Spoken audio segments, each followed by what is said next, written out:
Hey, it's your coach, Laurie McNaughton, coming to you again with another short video on how you can maximize the potential, break through glass ceilings inside your organizations and your companies. Today I'm going to talk a little bit about a business philosophy. It's a business philosophy that I adopted from reading and listening to guys like Jack Canfield and Ken Blanchard. I had the great opportunity to hear them both speak publicly. And a lot of what they said just resonated with me. And this idea, philosophy I've chosen to adopt in this, a little bit of spin from my perspective on how I view it. And that is your business success is all about the people.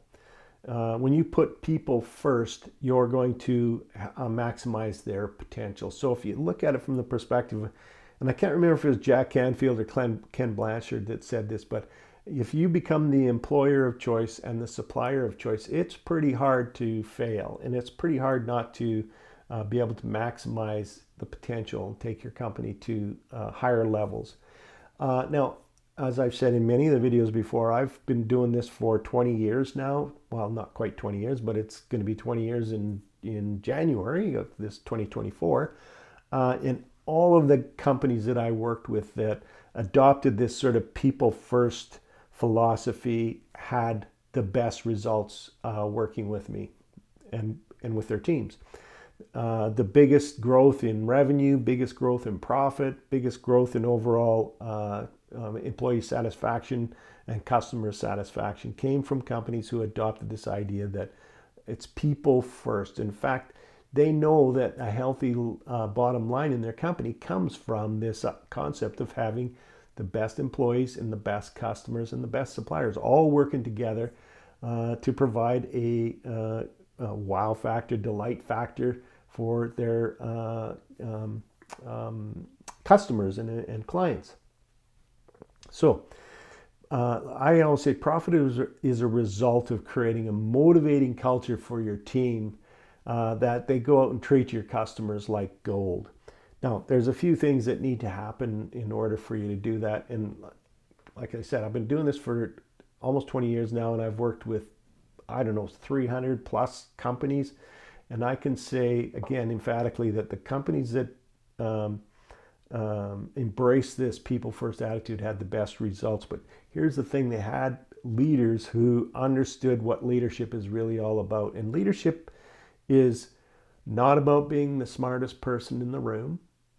And it's not about, this is my business, I'm the manager of this business unit and you're going to do it my way or it's the highway.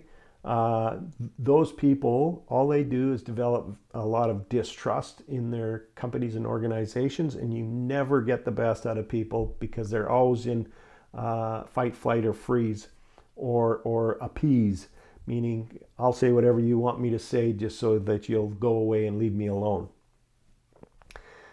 You want to move to a we constructed philosophy inside your organization where together we can achieve more. So you probably heard the acronym for team. I'm going to say this emphatically. Together, everyone achieves more.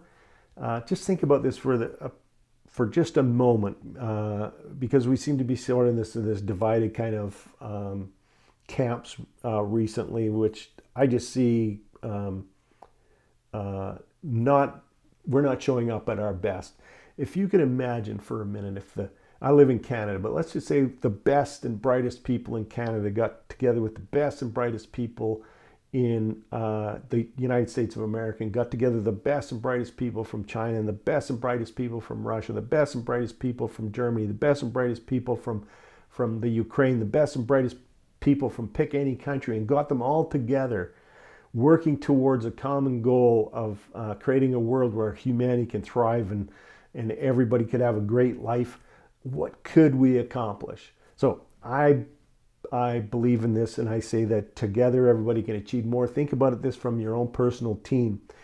If you got the best and brightest of your team together and then brought out the best and out of those people so that they could bring out the best of the people who report to them, what is possible inside your organization? What could happen?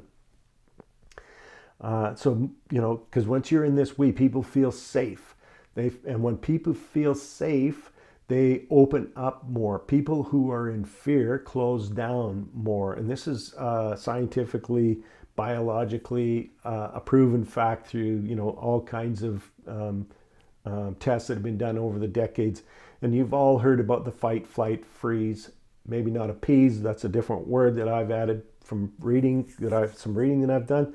But when people are in that state of mind, they can't access the best of who they are. It's impossible. They just can't do it. And you might be able to relate to a time when you were like hugely frustrated about something, hugely, maybe in a difficult argument with somebody, and it, escalated beyond sort of common good communication to, maybe some name calling. It may have even happened at home. You're not accessing the best part of who you are, because that's not what at that particular moment it's all about. At that moment, it's all about survival. It's all about me. And that's where you want to get away from. You want to get away from this me to we and working together. So I hope I've provided you with some ideas just to tweak some interest, to get you to open up and take a look at different ways of working within your organization. If you're a manager, an executive inside an organization, or you own a company, how you can tap into the higher potential of your teams. Now, I do 1 and 2 day workshops for teams, and it's all around leadership, communication, team alignment, common goal, creating a purpose-driven company, purpose-driven organization, purpose-driven business unit, and dig into the purpose of everybody that works for them, for inside those organizations, and aligning them together, and really just putting the company into a high performance situation.